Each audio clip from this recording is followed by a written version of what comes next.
দীর্ঘদিন বন্ধ থাকা মধ্যপ্রাচ্যের শ্রমবাজার চালুর সম্ভাবনায় নতুন করে আশার আলো দেখছেন বাংলাদেশিরা।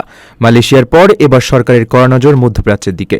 প্রায় ৩২ মাস ধরে সাধারণ বাংলাদেশিদের জন্য ওমানের ভিসা বন্ধ থাকায় চরম বিপাকে পড়েছেন সেখানকার প্রবাসী ব্যবসায়ীরা।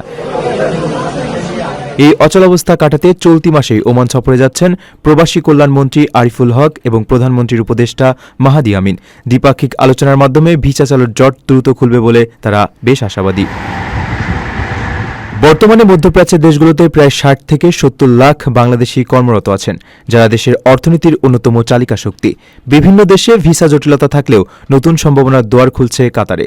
সম্প্রতি যৌথ কমিটির বৈঠকে দেশটি কারিগরি কেন্দ্র থেকে ইলেকট্রিশিয়ান সহ ৪টি খাতে দক্ষ কর্মী নেওয়ার প্রবল আগ্রহ দেখিয়েছে।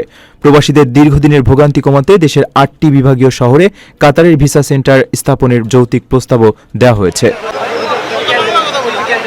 শুধু নতুন বাজার খোলাই নয়, আধুনিক বিশ্বের চাহিদার সঙ্গে তাল মিলিয়ে দক্ষ জনশক্তি রপ্তানিতে জোর দিচ্ছে সরকার।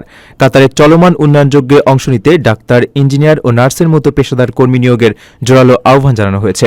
সরকারের এই বহুমুখী উদ্যোগ দ্রুত বাস্তবায়িত হলে দেশের রেমিটেন্স প্রবাহে এক নতুন জোয়ার আসবে বলে মনে করছেন সংশ্লিষ্টরা।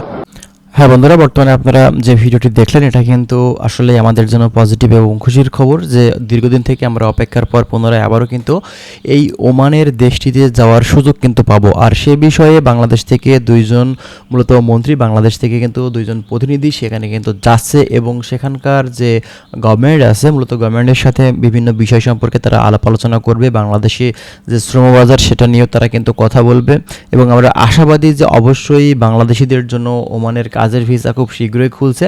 এটা আমাদের জন্য পজিটিভ একটা সাইট, যে বিষয়টা আপনারা কিন্তু ক্লিয়ারলি এই ভিডিও থেকে কিন্তু আসলে জানতে পারছেন। ঠিক আছে, তো যাই হোক, আমরা আরও নতুন আপডেট যদি পেয়ে থাকি সে বিষয়ে অবশ্যই আপনাদেরকে অবগত করার চেষ্টা করব। আমাদের চ্যানেলটি অবশ্যই আপনারা সাবস্ক্রাইব করে রাখবেন।